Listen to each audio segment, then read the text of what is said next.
Minasyaitonirrajim. Bismillahirrahmanirrahim. Kullu nafsin dha'iqatul maut wa innama tuwaffawna ujurakum yaumal qiyamah faman zuhziha 'anil nar fayadkhulul jannah faqad faz. Shadaqallahul azim. Tama-tama marilah segenap puji kepada kehadiran Allah Subhanahu wa taala, yang mana oleh Allah Subhanahu wa taala bahwa yang mulianya Sayyidul Ayyam telah memberikan kekuatan, telah memberikan kekuasaan, telah memberikan pertolongan, kudrah, iradah serta inayah, sehingga katanya dapat dihadiri. Maksud dan tujuan hanya untuk melaksanakan sholat Jumat secara berjamaah.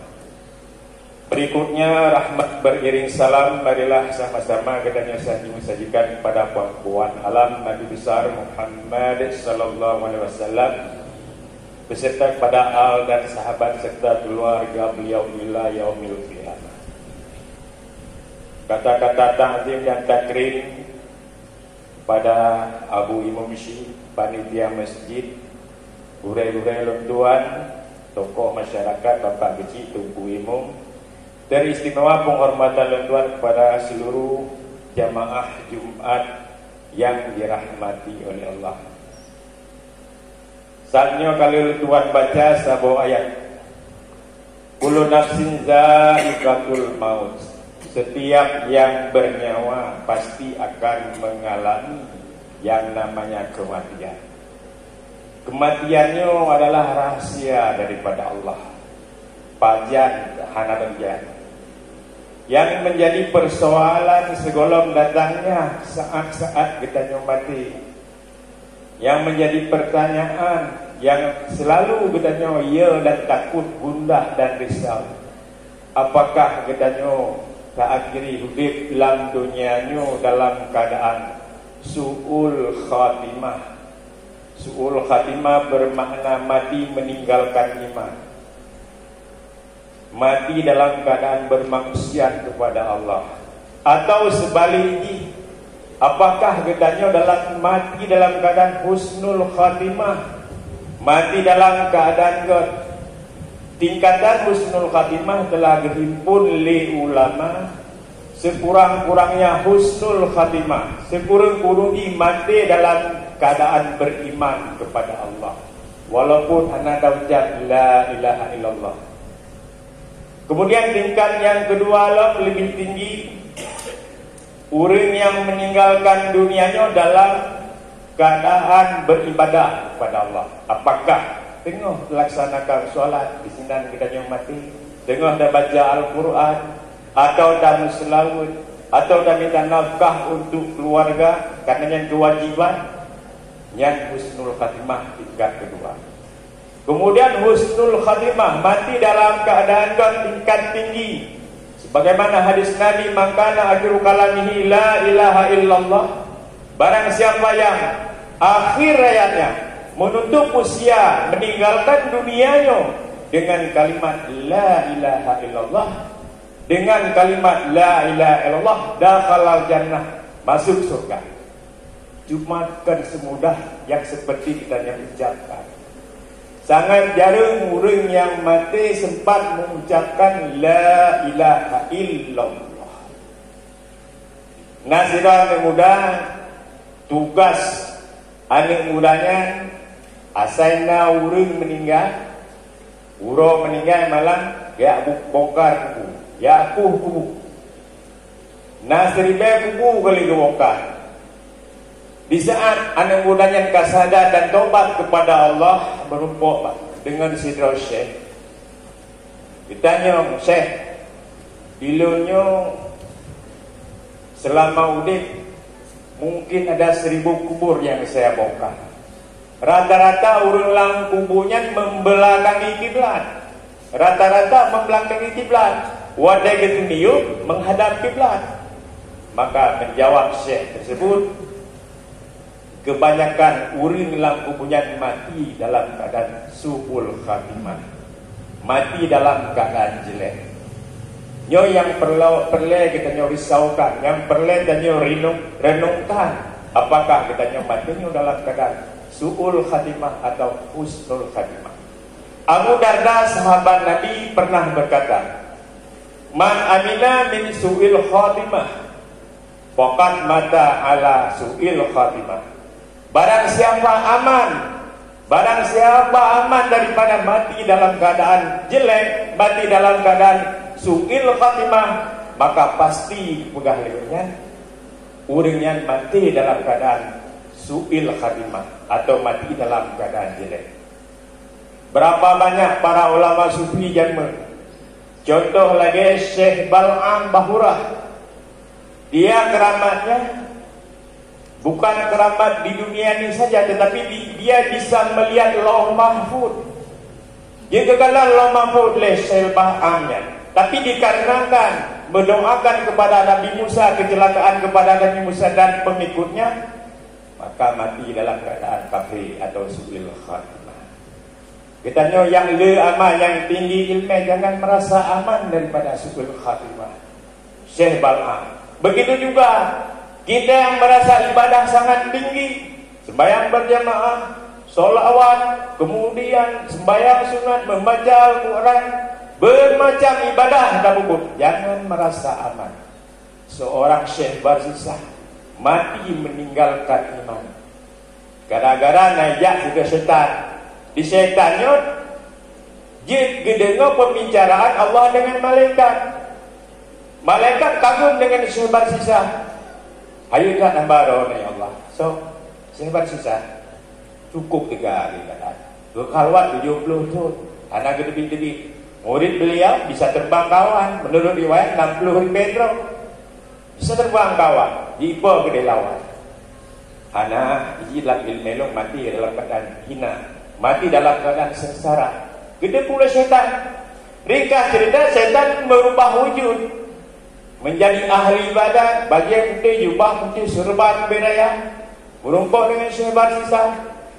Pegari syaitan ilung, dah minum bakron, mulai malam kir. Itulah ibadah luar biasa, ibadah syaitan.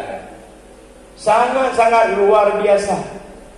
Ge baju buhana ge jadiana ge hana leuro le malam hana ge hana ge baju buhana ge jadi ge ibadah berzikir sembahyang berzikir kepada Allah sehingga heran Syekh Barsisah ilmu ku ibadah kita pihak lagi ro ne hana ne jadi hana ne baju bu hana ku sepup pakon lezat ibadah ro meno mereka cerita dari pupuk maksud loko haba Syekh Barsisahnya mati dalam keadaan su'il khatimah.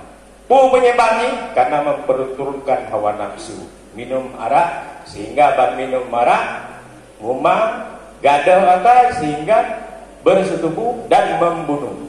3 macam sehingga mati dalam keadaan su'il khatimah. Kemudian sahabat Nabi, khadimul Nabi, urang yang paling tahu dengan Nabi. Kita nyo yang tahu menekut dengan ulama, jangan merasa aman daripada su'il khatimah. Kira-kira membantu Nabi, urang yang pelihara unta Nabi, yang menghadap Nabi, yang mengurus segala keperluan Nabi, mati dalam keadaan su'il khatimah. Wa huwa fil nari Nabi. Di saat mati kira-kira kekal Nabi, wa huwa fil nar. Yang sikit kirahnya lam neraka. Sebab betul saja sebab. Dengan sebab tidak amanah terhadap harta ghanimah. Harta perang amanah. Roh gecok sabah selimut saja. Sabah selimut. Coba bayangkan. Katanya dalam keadaan udik gino. Korupsi miliaran triliunan. Masya Allah. Na'udzubillah min dzalik. Kembali kepada cerita Abu Darda. Barang siapa yang aman daripada su'il khatimah, maka ia akan mati su'il khatimah. Wallah, bahkan Abu Darda bersumpah, demi Allah, urangnya mati dalam keadaan mati dan kafir. Jadi walaupun lagian perkataan, ada solusi daripada Nabi. Rasulullah sallallahu alaihi wasallam untuk supaya menghindar diri katanya daripada mati dalam keadaan su'il khatimah, biukeun doa.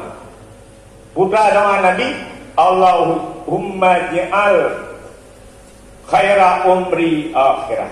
Ya Allah, ya Tuhanku, Nabi akhir udip dalam keadaan hari-hari yang dot.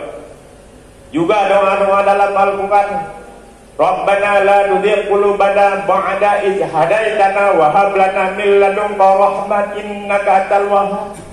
Bahkan sering kita berdoa, aulia juga mengajarkan doa, Allahumma inni as'aluka su'al khatimah. Ya Allah, beri kamu ya Allah mati dalam keadaan husnil khatimah.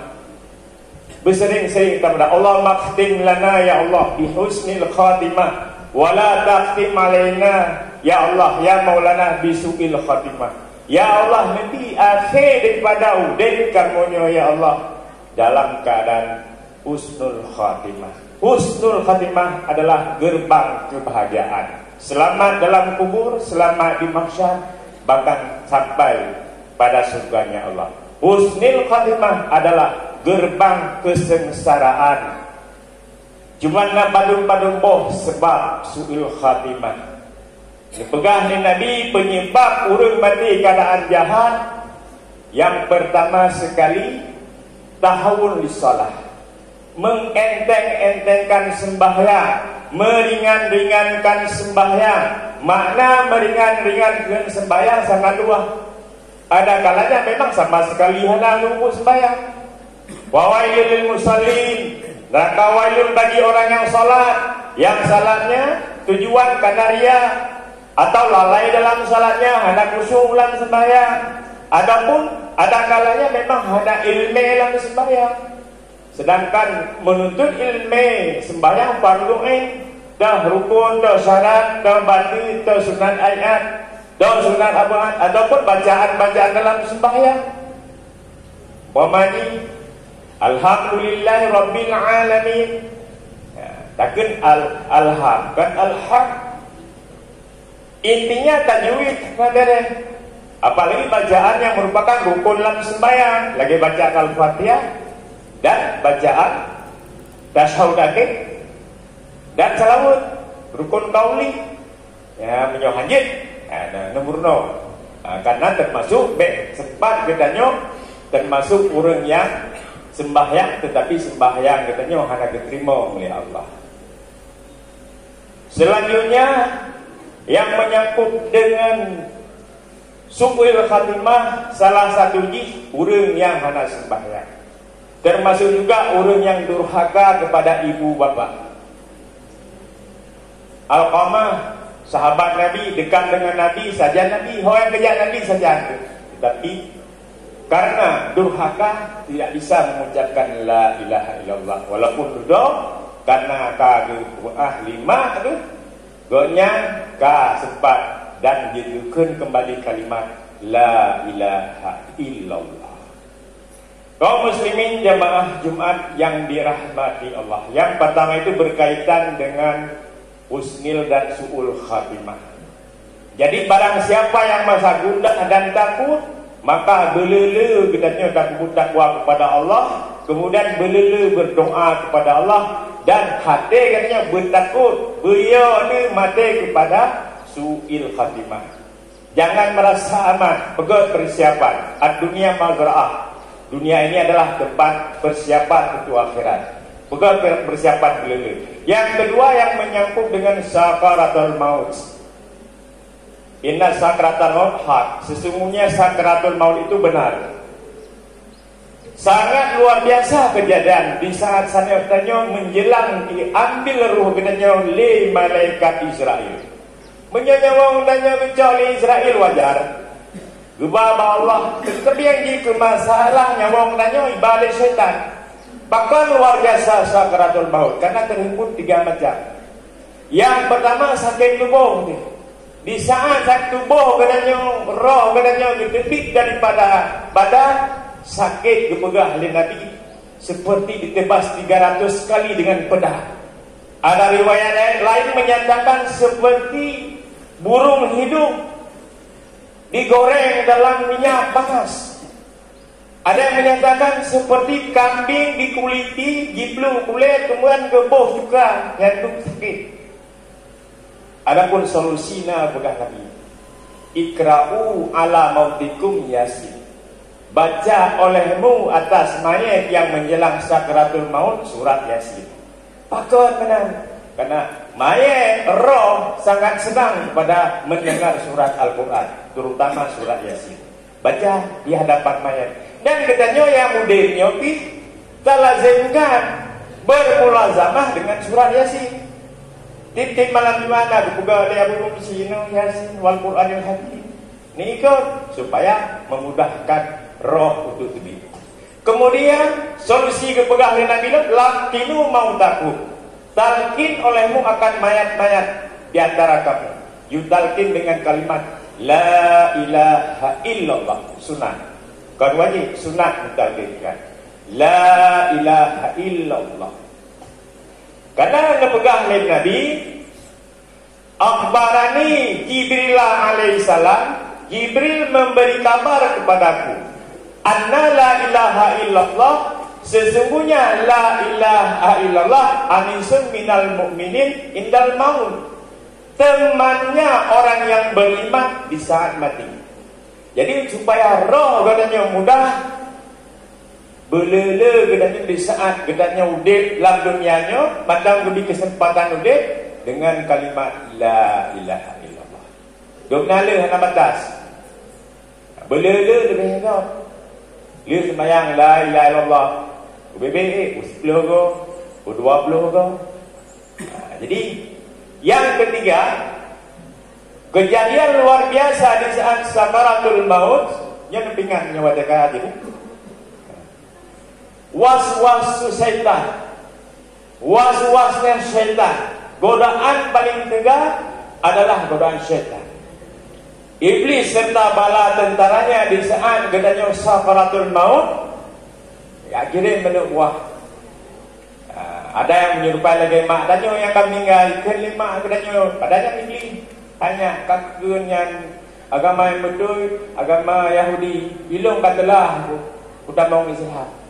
Hanumpan ijak syaitan berupa lagi ayah katanya, tengah ahli ayah katanya, padahal iblis hanya yang betul agama Majusi Yahudi, Islamnya hanya betul benget. Hai cik, ijak berupa kuren, kuren yang dekat katanya, kuren yang terlaki pendapat, menancik.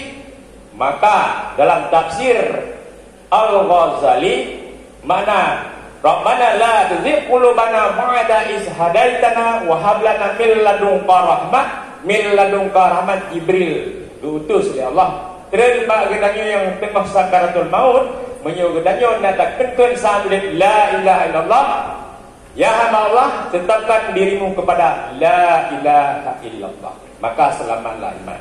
Jadi kesimpulan daripada khutbah singkatnya yang